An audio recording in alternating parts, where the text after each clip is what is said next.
आज हम बीए पाठ तृतीय में धन निर्गमन के रूप पढ़ेंगे।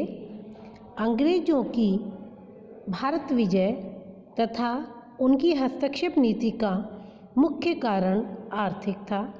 अतः उन्होंने भारत के संभावित आर्थिक धन का शोषण करने के लिए हर प्रकार के साधन अपनाए।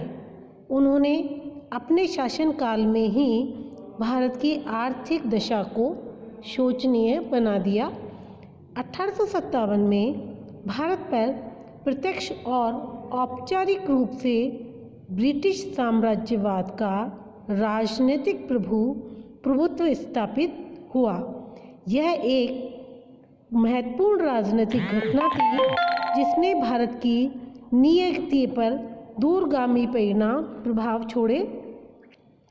ब्रिटिश ताज द्वारा राजनीतिक सत्ता और उत्तरदायित्व संभाल लिए जाने का परिणाम यह हुआ कि भारत में ब्रिटिश आधिपत्य के स्वरूप को लेकर उठने वाली सभी आशंकाओं को समाप्त कर दिया गया, शांत कर दिया गया। हमेशा के लिए यह मिथक टूट गया कि अंग्रेज यहाँ मात्र व्यापारिक उद्देश्य से ही आए हैं। कतिपय भारतवासी ऐसी भी धारणा रखते थे कि अंग्रेज शासन भारतीयों के लिए कल्याणकारी है। यह धारणा साम्राज्यवादी या साम्राज्यवाद के समर्थकों की ही हो सकती है, जनसाधारण की नहीं।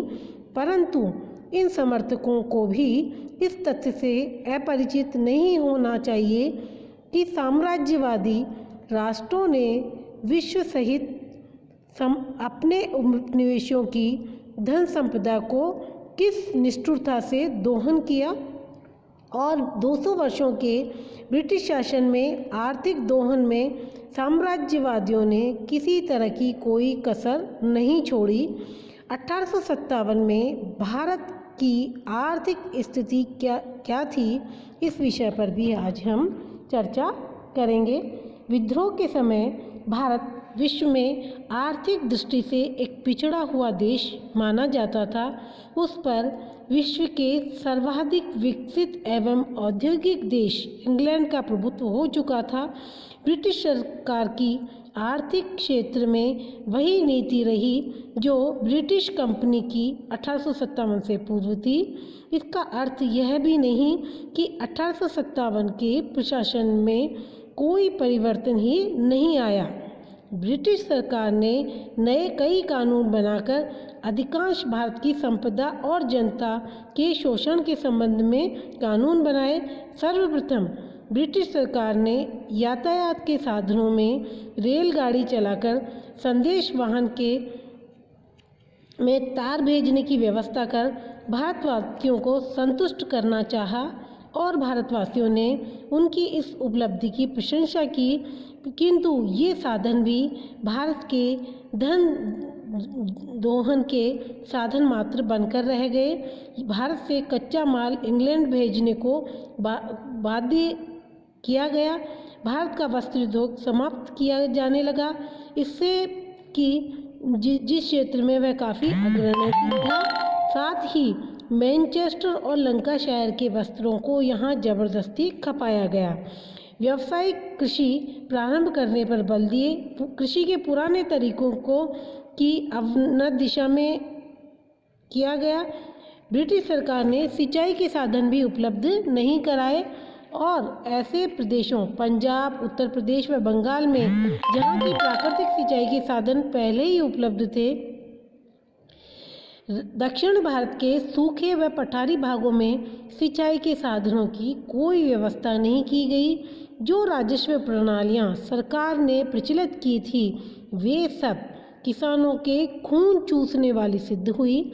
उद्योग धंधों में भी इसी प्रकार की गिरावट आई और प्रधानतः हस्तशिल्प और गांवों की स्थानीय मांग और शहरों में रहने वाले पुराने सामंतवादी परिवारों के संरक्षण पर जो अवलंबित थी उन पर भी कुठाराघात किया गया।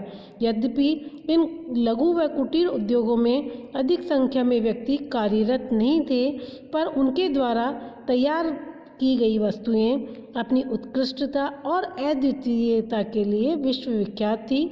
मदुरा, अहमदाबाद, लखनऊ, चंदेरी, कृष्णानगर और ढाका की मलमल तथा अन्य सूती वस्त्र, कश्मीर और पंजाब के ऊनी वस्त्र, बनारस के धातु उद्योग तथा राजपूताना के आभूषण जैसे विकसित उद्योगों का उल्लेख कर देना ही पर्याय है।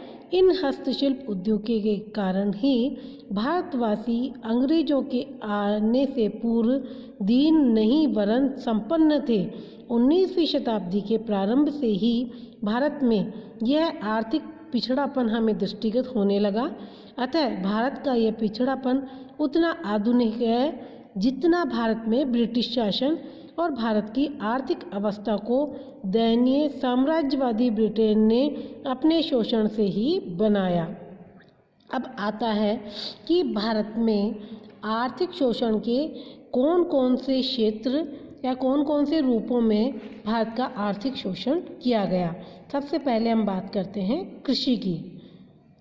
भारतीय अर्थव्यवस्था में कृषि पर अवलंबित रहना सबसे महत्वपूर्ण विशेषता थी और ब्रिटिश काल में भी रही।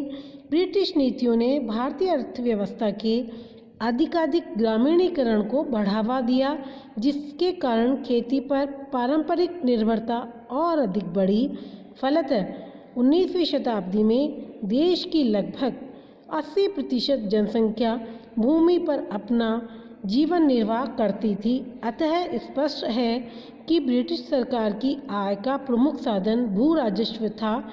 1878 में भू राजस्व 1,98,91,91,91,145 रुपया था।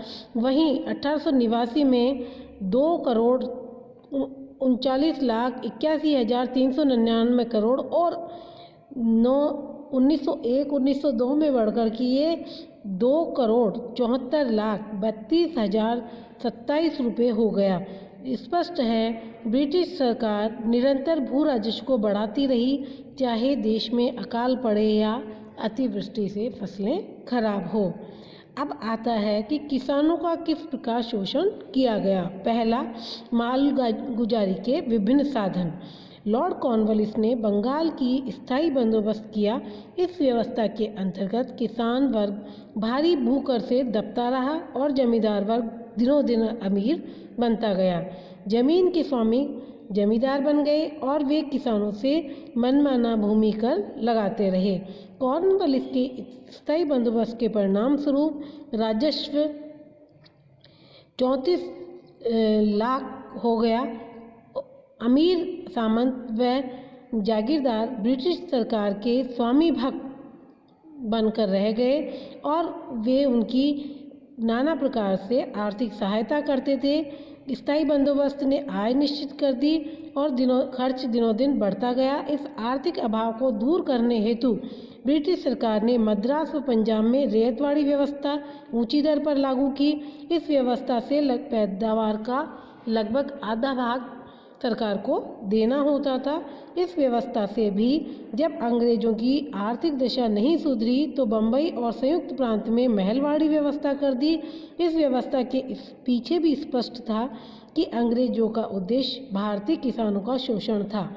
अतः स्पष्ट है कि इन नवीन व्यवस्थाओं के लागू होने से किसानों की आर्थिक दशा पर घातक प्रभाव पड़े, जिनकी चर्चा हम विगत कक्षाओं में भी कर चुके हैं। क्योंकि करों की दरें इतनी अधिक थी कि किसान इन्हें चुका ही नहीं पाते थे और कई बार उन्हें इन लगान चुकाने के लिए ऋण भी लेना पड़ता था। किसानों से नकद रुपया लिया जाता था। कर समय पर न अदा करने पर किसानों की जमीन नीलाम कर दी जाती थी। अपनी भूमि की सुरक्षा के लिए वह साहूकार से ऋण लेते थे और कर्ज लेने से किसानों की आर्थिक अवस्था और भी दयनीय हो गई।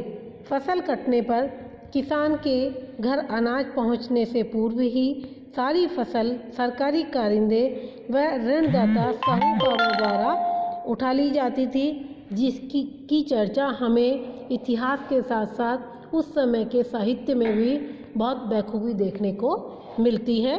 इसका कृषि के व्यवसायीकरण का जो चर्चा है वो हम अगली कक्षा में करेंगे।